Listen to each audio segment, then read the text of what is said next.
Ramir Boulder po, nagbabalik muli. Ah, Update po tayo. Itong report na ito, ano po, medyo nung December 10 pa po. Kaya lang ay nakakapagtaka po talaga. Ang sabi po rito, in what could put a brighter spotlight in beleaguered Senator Ronald Bato de la Rosa, Akbayan Party List Representative Chel Jokno, has revealed details on the alleged recycling of guns recovered from suspect in the previous Duterte administration's bloody war on drugs. Ano po, nakakapagtaka na ayon sa report po ni Representative Chel Jokno, yung mga recycled na mga baril na ginagamit ng mga magkakaibang suspect nung panahon po ng drug war ni President Duterte, nung past administration, pari-pareho yung mga serial number pero magkakaibang araw at magkakaibang suspect. Ano? Nakakamangha. Bakit na ginagamit ito ng ating mga pulis, no? Mga tiwaling pulis makapatay lang ng suspect ng mga drug suspect. Kaya ako'y naniniwala na ang pagpatay ng mga suspects na mga may related sa drugs ay talagang may pabuya. Bakit pare-pareho? Magtataka ka. Yung suspect 1, ang ginamit na baril ay siya rin kapareho doon sa suspect 2 na na magkaparehong serial number. Suspect number 1 and suspect number 2 na parehong pinagsuspitsahang na drugs ang kaso. Maaring tulak, maaring gumagamit ng laban daw yung suspect number 1 na may serial number doon sa kaparehong suspect number 2 at suspect number 3. Pare-parehong serial number. Paano nagkaganon?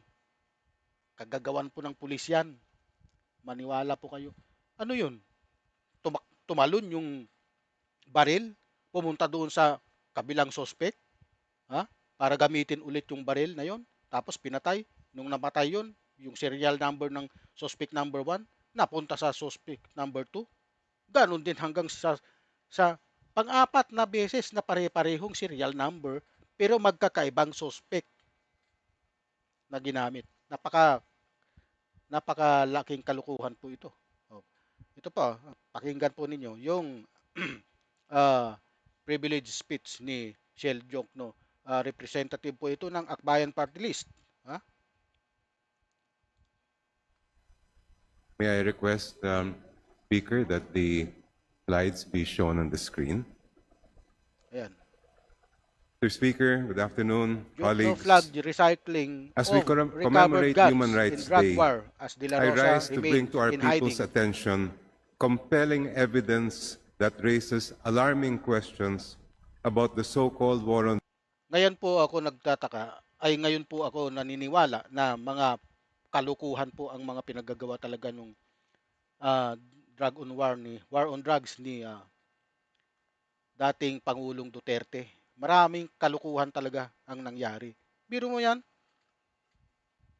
hanggang ngayon si Bato nagtatago dahil siya ang chief PNP noon. 3 taon siyang nanungkulan. From 2016, 17, 18, 19. Kulang-kulang 3 taon. Kaya tumakbo siya nung natapos na yung term niya, ginawa siyang Bucor chief hanggang sa tumakbo siya ng 19th Congress ng pagka-senador. 18th Congress nung 2019, 18th Congress pa yata 'yon. Tapos nanalo siya 6 years. tumakbo sa muli. Itong 2025, nanalo ulit. Pero ngayon, siga siya noon, pero ngayon nagtatago siya. Dahil bibit-bitin siya ng mga ICC. Natakot siya sa arrest warrant na kumakalat daw na posibleng isang araw ngayon ay bitbitin na siya. Dadalhin na siya sa dahig kung lumabas na yung kanyang warrant of arrest galing sa dahig. Ano? Galing sa ICC po yung warrant of arrest na yun. Pero ngayon, nagtatago pa siya. Pagpatuloy po natin yung mga sa privilege speech ni Shell Jokno. Drugs of former President Rodrigo Duterte. Under the leadership of the then Chief of the Philippine National Police, Senator Bato de la Rosa. Ayon mismo sa Office of the President's 2017 year-end Biro mo yan, 20,322 ang napatay sa unang 17 buwan ng war on drugs. Biro mo, ang dami pala, no? Ngayon ko lang nalaman itong report na to. report, as cited by the Supreme Court in Almora versus De La Rosa, mula July 1, 2016 hanggang November 30, 2017, 20,322 tao ang pinatay sa war on drugs ni Rodrigo Duterte. Of the 20,000 Forward sa po natin police yung- operations, yan, ang sinasabi ng PNP na quote-unquote nanlaban.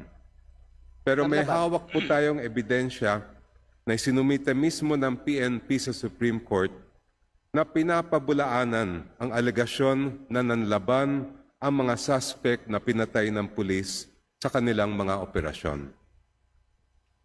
Ito ang kwento ng isang Colt caliber .45 pistol Ayan. na may serial number 936185. Isipin po natin, 936-185. isang baril pero 3 beses daw na-recover sa 3 magkakaibang insidente, sa 3 magkakaibang petsa, Oh. sa 3 magkakaibang barangay. Ayan po ang maliwanag. Ha? 3 suspects sa 3 magkakaibang barangay at sa 3 magkakaibang petsa. Pero, yun mga 3 suspect na yon ay iisa yung serial number ng baril na ginagamit. Maliwanag po na planted. Yung unang suspect sa kabilang barangay, ang ginamit ng serial number is 361852. Nung may operation ulit sa kabilang barangay, mayroon ulit namatay na isang suspect na drug suspect. Ang ginamit ding baril na serial number ay 361852. Nakakapagtaka. Oh. At sa 3 magkakaibang nanlaban kuno. Kuno. Ito On September talagang 22, 2016, kalukuhan po talaga ito eh.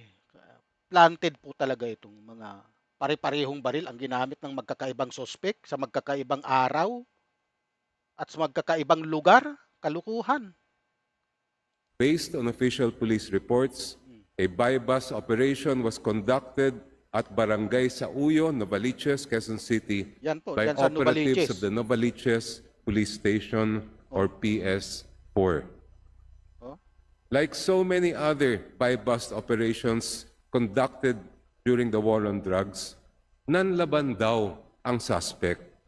Nambunot daw sila ng baril, kaya sila ay pinatay ng pulis. Ayon sa police reports, isa sa na-recover na baril sa mga suspect ay Colt caliber .45 pistol with serial number 936185. Iba The naman very yan. next day, Mr. Speaker, September 23, 2016, nagsagawa naman ng buy-bus operation ang mga operatiba ng Talipapa Police Station, PS3, QCPD, sa may Congressional Avenue Extension, Barangay Culyat, Quezon City.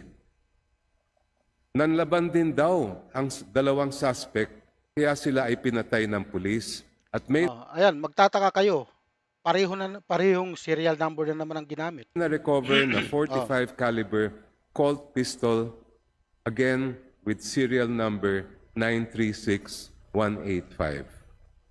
Mr. Speaker, ang tanong ko sa PNP, how could a pistol with the same make, caliber, and serial number be recovered by two different police units in two different buy-bust operations conducted on two different dates, in two different places, involving two different sets of suspects?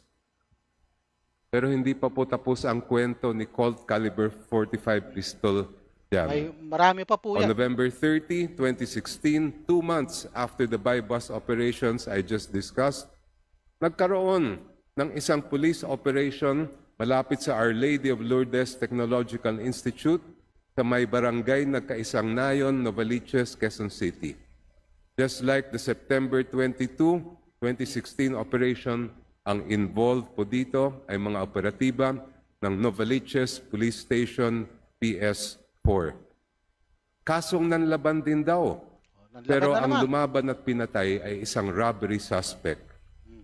But lo and behold, Mr. Speaker, miracle of miracles, ang na-recover na baril ay 45 caliber Colt pistol with serial number 936185, the very same serial number as the firearm recovered on September 22, 2016 and September 23, 2016. Iisang baril na Biro nyo, iisang baril. Ha? Ginamit ng magkakaibang suspect. Yung unang suspect namatay, mayroong panibagong suspect namatay din. At saka yung pangatlong suspect namatay din. Pare-pareho sila ng baril na ginamit. Paano nagkaganon? Napakalaking kalukuhan talaga. Itong mga kagagawan nila Bato de la Rosa noong panahon pa nila, panahon pa ni Digong, ay napakalaki talagang kalukuhan. Kaya kailangan lang nilang managot sa batas. Paano sila mananagot? Nagtatago itong si De La Rosa ngayon. Akala ko ba napakatigas nitong taong to. May pabato-bato ka pa. Oh, hindi ka naman pala bato eh. Dapat sa'yo ang tawag sa'yo putik, yung malambot na clay. Ha? Oh, ano? Sa Bisaya, lapok. Oh, bagay ka doon, bato. Dahil ikaw, nung panahon mo, akala mo kung sino ka, akala mo kung sino kang siga, ay ngayon, bakit ka nagtatago? O, di ba? Paliwanag mo ngayon yan. Dahil ikaw ang chief PNP noon, nung panahon ng Dragon War ni Digong. Bakit pare-pareho ang serial number ng mga suspect? Yung pare-parehong serial number ng mga baril na ginamit ng suspect na magkakaibang suspect sa magkakaibang lugar, sa magkakaibang istasyon. Oh, kalukuhan.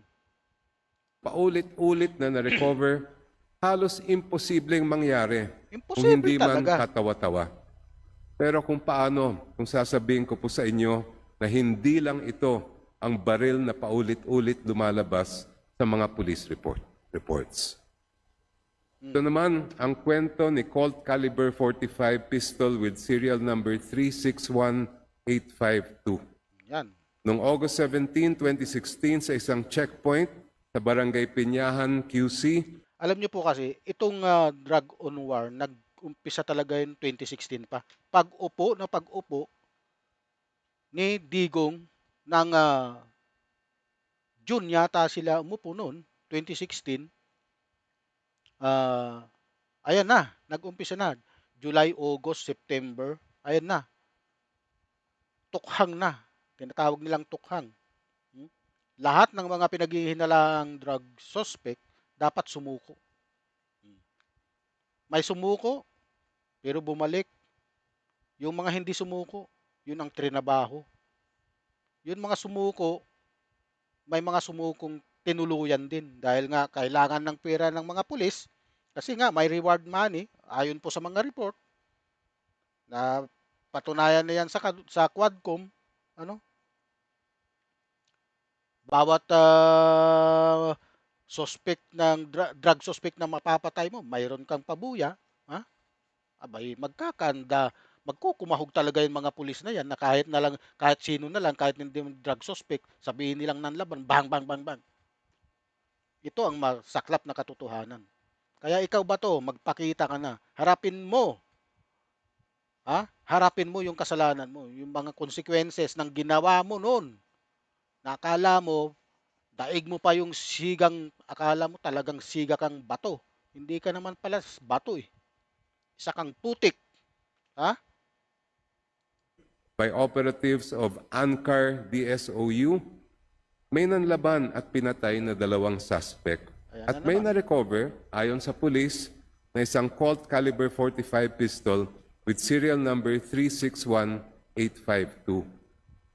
3 weeks later, September 8, 2016, nagsagawa naman ng buy-bust operation ang mga operatiba ng Kamuning Police Station PS10 sa Aurora Boulevard, corner E. Rodriguez, Barangay Immaculate Conception, Cubao, QC, which resulted in the death of a certain Fidel and the recovery of a pistol with the same caliber, make, and serial number as that recovered on August 17, 2016. On September 22, 2016, in another buy-bust operation, this time at the Barangay Bagong Silangan, QC, by operatives of Police Station 6 in Batasan, may nanlaban na naman na suspect at pinatay na naman ng pulis. Yan naman palagi ang kanilang sinasabi ng laban, kahit hindi. Tapos, yung paulit-ulit na baril na ginamit, ginamit mo yung suspect number 1, suspect number 2, suspect number 3, hanggang number 4, 5. Paulit-ulit yung mga baril. Ano yan? Kalukuhan. Napakalaking kalukuhan talaga. Ang baril na na-recover, walang iba kung hindi isang Colt caliber .45 pistol with serial number 361852. Ayun na The naman. very same make, caliber, and serial number as the pistol recovered on August 17 and September 8, 2016. Pangatlong kwento po. Ito Ayan. naman ay kwento ng Remington caliber .45 pistol with 45 pa serial rin. number 047936. Noong September 29, 2016, nagsagawa ng buy-bust operation ang mga operatiba ng Batasan Police Station, PS6, sa may Navarro Compound. Itong Batasan talaga ang maraming napatay dyan. Marami talagang kumitang pulis dyan kasi maraming dyan, tulak sa Batasan na yan. Tumira rin ako dyan sa Batasan at alam ko ang kalakaran dyan. Nung panahon ni Digong, nakita nila na talagang trinabaho ng gusto ng mga pulis yan. Mayroon pa nga yung, kasi karamihan dyan, sa totoo lang, yung mga tulak dyan, pulis din ang humahawak. Kaya tinumba nila para hindi na makapagsalita. Kasi madadama yung mga pulis dyan sa totoo lang. Marami akong nakikitang dyan, mga drug user. Siyempre, pag may drug user, may mga tulak dyan sa area niyan. Napakaraming tulak dyan. Maniwala kayo. At trinabaho yan ng gusto nung panahon ni Digong. Nung panahon ni Digong, may nagsasabi na malinis. Hindi malinis. Ginawa lang nilang pagkakitaan yung drug unwar ng mga pulis. Yung mga pulis na kumita sa pagpatay ng mga suspect pa lang na walang due process, mali. Maling-mali. Kaya sila nagbabayad ngayon. Nagbayad na si Digong, nandun na, nahuli na, nandun na sa dahig. Ito ngayon, inuumpisang bungkalin na naman yung report na yan. Pero yung chief PNP noon nagtatago. Akala mo sinong matibay at matigas. Yun pala, malambot. Barangay Holy Spirit, QC. Nanlaban daw at pinatay ang suspect at may na-recover na baril, quote, 1 caliber 45 Remington pistol, serial number 047936. Around 7 months later, on May 3, 2017, in another buy-bust operation by the same police station, this time at Creek Extension, San Miguel Street, Barangay Payatas, QC, nanlaban na naman ang suspect at Palaging nanlaban, binaril dahil nanlaban, pinatay dahil nanlaban, pero pare-parehong serial number yung nakikitang ginamit ng mga suspect. Ang paulit-ulit na paggamit ng mga baril na may pare-parehong serial number, ha? Sa iba't ibang drug-related operation na nakumpiska raw mula sa magkakaibang suspect sa magkakaibang lugar at petsa, ay lubhang hindi kapanipaniwala at nagpapahiwatig ng sistematikong pagtanim ng ebidensya, planting of evidence ng ilang pulis sa ilalim ng drug war noong administrasyong Duterte. Oh. Bakit? Bakit hindi kapanipaniwala? Talagang hindi kapanipaniwala dahil imposibleng magkapare-pareho ang serial number ng mga baril maliban kung ito ay iisa lamang na paulit-ulit na ginagamit bilang props para gawing mukhang lihitimo ang mga encounter. Nanlaban ang sospek. Yan ang kanilang sinasabi. Malinaw pa sa sikat ng araw. Ayon sa mga ulat mula sa United Nations 2020, noong 2020, Human Rights Watch at kamakailang pahayag ng akbayan ni Shell Jokno nitong Disyembre ng taong kasalukuyan, natuklasan na hindi bababa sa 7 hanggang 14 na baril sa Quezon City lamang ang may pare-parehong serial number na nakumpiska sa iba't ibang operasyon. No? Mula 2016 hanggang 2018. Ha? Panahon po yan ni Rodrigo Duterte at ni Bato de la Rosa. Ha? Ito ay direktang sumisira sa opisyal na naratibo ng nanlaban o self-defense. Self-defense dahil iminungkahi na maraming biktima ay walang armas at pinatay ng walang laban. Pagkatapos ay tinaniman ng baril para gawing mukhang shootout. Yan po ang malinaw. Ha? Malinaw po yan. Paulit-ulit na nakikita ang parehong pattern sa libu-libong kaso. Caliber 38 revolver, madalas walang serial number o recycled sachet ng shabu at halos magkakahawig na police report. Magkakahawig na police report. Kahit noong 2017 pa ang mga ulat na tungkol sa recycled guns sa Quezon City Police at hanggang ngayon ay patuloy na lumalabas ang ebidensya mula sa mga dokumento ng gobyerno mismo. Halimbawa, sa report sa Supreme Court. Ang ganitong recycling ng baril ay bahagi ng mas malaking issue sa extrajudicial killing. Extrajudicial killings at pagmamanipula ng ebidensya sa Dragon War na nagriresulta sa libu-libong pagkamatay ng walang tamang investigasyon o accountability. Ito ay hindi lamang hindi kapanipaniwala. Ito ay malinaw na indikasyon ng abuso sa kapangyarihan.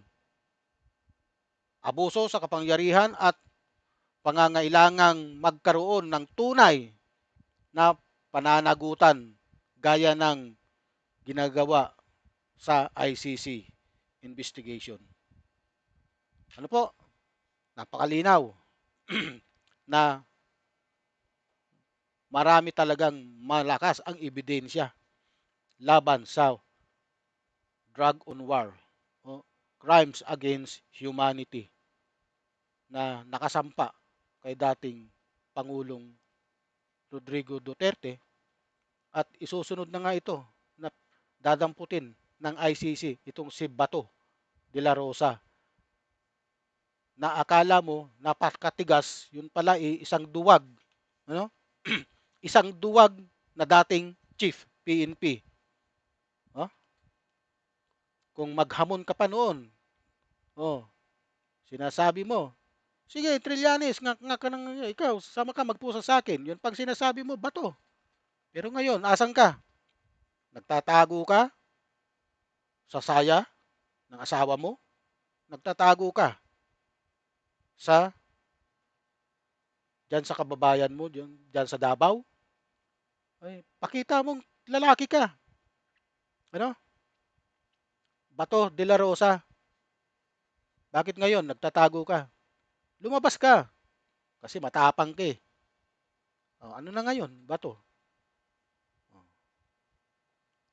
kaya mahirap mag-abuso sa kapangyarihan kasi matatapos ang kapangyarihang yan na ibinigay sa iyo pansamantala. Kasi ikaw ay magre-retiro din. Ayan na, dumating na yung pagre-retiro nyo. Matatapos ang term nung nag-appoint sa iyo. Ayan na, natapos na. Ay, ito na ngayon, ang singil sa mga consequences, no, ng mga ginawa nyo. Sinisingil na kayo ngayon. Okay, mga kaibigan, hindi na natin tatapusin to kasi napaka mahaba na po. Ano? Huwag niyo pong kalimutan paki-like, subscribe, and share sa aking YouTube channel, Ramir Boulder. At sa mga nanonood po sa Facebook page, ano, paki-follow na lang po ang aking Facebook page, Ramir Boulder. Marami pong salamat.